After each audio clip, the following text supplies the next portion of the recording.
Bonjour à tous et bienvenue sur cette nouvelle vidéo de Hacker de croissance. Aujourd'hui j'aimerais vous parler d'un concept très commun qui existe dans le media buy, en particulier la phase d'optimisation. Je pensais l'avoir déjà couvert en fait, mais en cherchant les sujets, alors j'ai peut-être mal cherché, je verrai, mais je suis sûr de ne pas avoir fait une vidéo là-dessus.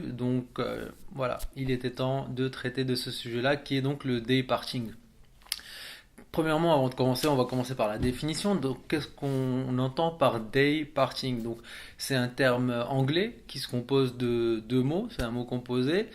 Donc, c'est day, donc jour, journée. Parting, c'est genre découpage, en gros. Donc, ça consiste, comme son nom l'indique, en découper la journée en tranches horaires. Donc ça veut dire de minuit à 1 heure, de 1 heure à 2 heures, de 2 heures à 3 heures, etc. etc. Donc c'est un concept qui est très présent dans la phase d'optimisation. C'est un des concepts les plus basiques de la phase d'optimisation d'une campagne de media buy dans la mesure où eh bien, ça nous permet de changer certains éléments, voire de couper carrément la campagne sur certaines plages horaires où on sait que ça performe pas ou ça performe moins bien. Donc voilà très simplement un petit peu le concept.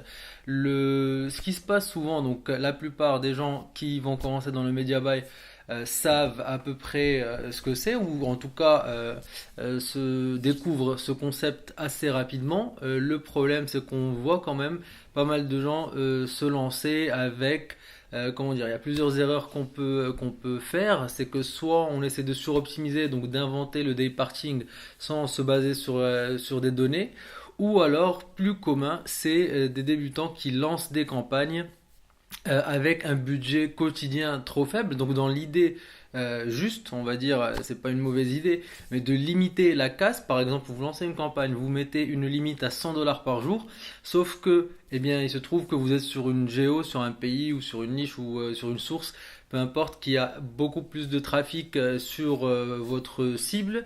Donc les 100 dollars sont dépensés entre minuit et 8 heures du matin, par exemple. Là, c'est littéralement jeter de l'argent par les fenêtres. C'est pas du tout ce qui est conseillé de faire. Mais c'est quand même un cas qu'on retrouve assez souvent. Voilà, donc c'est les deux cas que j'ai vus personnellement.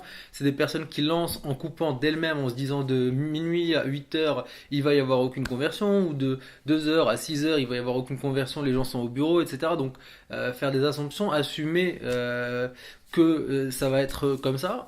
Comme vous savez, je le répète assez, j'espère, en média buy, en achat de trafic, tout ce qu'on fait, on n'assume rien, on n'assume absolument rien. Il faut toujours tester et laisser les datas vous parler. Justement, ceux qui arrivent à mieux s'en sortir, c'est généralement parce qu'ils se basent toujours sur la data pour leur optimisation. Et il y a plein de cas, je veux dire, il y a une flopée de cas dans lesquels vous serez surpris de voir les résultats qui sont obtenus à des heures où on penserait vraiment que les gens ne sont pas connectés ou qui sont censés être occupés au bureau, etc. Alors que pourtant, les données peuvent vous donner un résultat complètement différent et bien sûr, ils ont raison puisque c'est la data.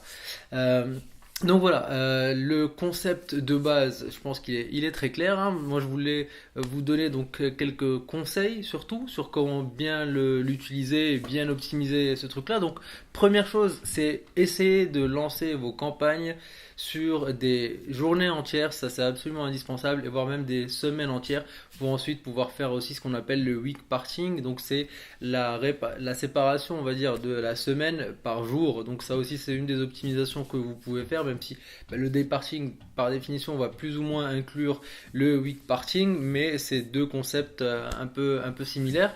Et c'est pour ça qu'il faut lancer votre semaine, votre campagne, pardon, sur des journées pleines, sur autant de jours que possible. Donc idéalement, là par exemple, je regardais sur Optimize là, de Google Analytics qui conseille de laisser tourner un experiment au moins sur 2 semaines, quoi, avant de pouvoir avoir un résultat qui est actionnable. Donc qui peut être, enfin, plus on passe la barre des 2 semaines et plus on se rapproche du côté définitif des statistiques, quoi. Donc voilà, ça c'est le premier conseil, lancer sur des journées pleines. Donc comment vous pouvez faire ça si par exemple vous allez me dire ok mais ça veut dire que je peux pas mettre de limite quotidienne sur mes campagnes et si ça dépense trop etc. Non, vous pouvez toujours garder les 100 dollars de limite ou peu importe, c'est un chiffre bien sûr aléatoire là que je vous donne pour l'exemple. C'est vous lancez une campagne, vous voulez mettre 100 dollars par jour de budget limite quotidien, donc pour pas dépenser plus. Et bien dans ce cas-là, si vous voyez que votre budget comment dire, se termine trop tôt, donc à 8 heures du matin, à midi, etc., il est déjà consommé, et bien il suffit de baisser un petit peu le bid. Ça va avoir évidemment des conséquences sur la qualité de votre trafic, parfois oui, parfois pas, hein, ça dépendra, mais évidemment c'est un système très complexe où pas mal de choses sont liées, mais en tout cas le fait d'avoir des statistiques sur toutes les heures est plus important que d'avoir un bid plus haut ou plus bas. En tout cas, au début, on veut vraiment avoir les statistiques sur toutes les heures pour une fois optimiser. Là, on pourra jouer sur le bid pour augmenter ou baisser la qualité du trafic. Donc, c'est un petit peu, comment dire, voilà, ça c'est la première technique, la plus simple, c'est baisser votre bid CPC ou CPM pour que la source de trafic vous envoie moins de trafic sur chaque heure. Si la source de trafic vous permet de mettre en place une limite, pardon, un budget horaire, dans ce cas-là c'est encore mieux. Donc votre 100 dollars, vous pouvez les diviser par 24 et puis vous obtiendrez un certain montant et vous définirez ça. Après, ce qui va se passer, c'est qu'évidemment, vous ne dépenserez pas les 100 dollars puisqu'il y a des heures sur lesquelles ça ne pourra pas dépenser tout le budget horaire. Mais bon, voilà, ça reste quand même mieux que d'avoir une campagne qui arrête de recevoir du trafic à 10 heures du matin à cause de la limitation de budget que vous avez mis en place. Alors, une autre astuce, et je pense que celle-là vraiment, elle peut vous être utile, c'est que, eh bien, contrairement à la source de trafic, contrairement à la niche, contrairement au landing page, contrairement à pas mal de choses, le day parting n'est pas considéré, je pense en tout cas, comme une information sensible pour la campagne. C'est-à-dire que c'est pas une information compétitive. Ce qui veut dire, c'est que les gens seront plus à même de partager cette information. Donc, il suffit de lire les forums, essayer de faire toutes les follow langues passer dans la niche que vous attaquez. Donc, si vous faites du dating, essayez de trouver des follow langues sur les forums, soit à cœur de croissance, soit les forums US, peu importe ce que vous trouvez. Donc, essayez de trouver les données que d'autres membres auraient pu partager, ou sinon, eh bien, vous pouvez aussi tout simplement demander. Si vous allez sur un forum et que vous demandez, je me lance dans le dating, quelle landing page fonctionne le mieux maintenant, il y a de grandes chances que vous receviez aucune réponse, au mieux aucune réponse claire. Au pire, voilà, vous vous ferez un petit peu secouer. Mais si vous dites je me lance, j'ai vraiment envie de limiter la casse sur mon budget, etc., je me lance dans le dating, est-ce que vous avez un conseil par rapport au day parting? Et là, c'est sûr que vous aurez une ou deux personnes qui vont vous dire, bon voilà, je sais pas moi, de 3 heures à 5 heures de l'après-midi, ça marche mieux ou ça marche moins bien, etc. On va vous partager quelques informations puisque c'est pas considéré comme une information compétitive et pour vous c'est vraiment une importation super importante qui peut vous épargner des dizaines, des centaines d'euros de dépenses inutiles pour récupérer cette data là quoi. Donc voilà, en gros c'est à peu près les conseils que je voulais vous donner. Le concept, donc je récapitule vite fait, le day parting c'est la séparation de la journée en 24 heures et donc c'est essayer d'optimiser par heure en fait, de voir les résultats pour chaque tranche horaire de la journée et essayer d'optimiser, donc couper les mauvaises ou comment dire, aussi un autre conseil que j'ai complètement oublié, c'est que avant de couper, c'est pas forcément couper une heure et laisser une autre heure. Ça peut être aussi de l'ajustement de bid sur certaines heures. Sur certaines heures où ça marche très bien, vous pouvez bider 1 dollar du CPM. Je dis des chiffres aléatoires, hein, je rappelle.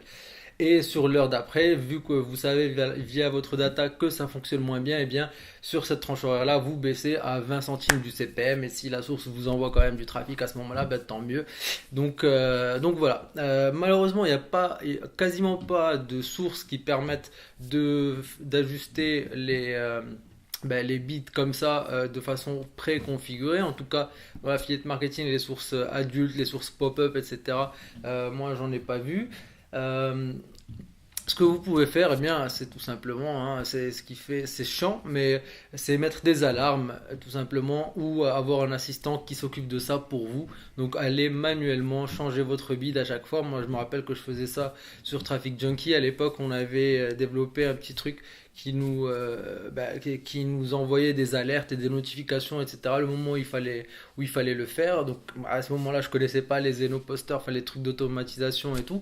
Donc vraiment, je le faisais à la main, tout simplement, parce que c'était important quand on dépense plusieurs milliers de dollars par jour sur des campagnes et qu'on sait qu'on peut en économiser quelques centaines ou ne pas les perdre. En tout cas, en faisant ce type d'optimisation, eh bien, c'est le genre de choses qu'il faut se motiver à faire.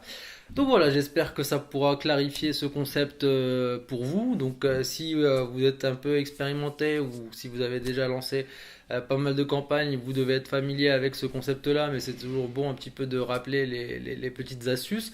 Si vous vous lancez complètement, ben, c'est un concept qu'il est indispensable de connaître.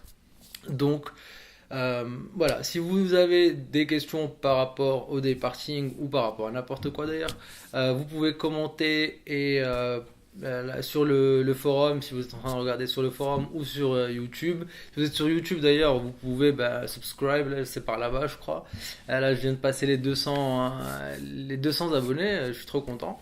Pareil, vous pouvez liker la vidéo, la partager, ça fait toujours plaisir. Et puis voilà, j'attends vos commentaires, vos feedbacks. Je vous souhaite un très très bon lundi. Je vous rappelle que si vous êtes affilié mobile, n'hésitez pas à checker notre sponsor, donc Mobidea. Et je vous dis eh bien à très bientôt. Ciao ciao et que le bis soit avec vous.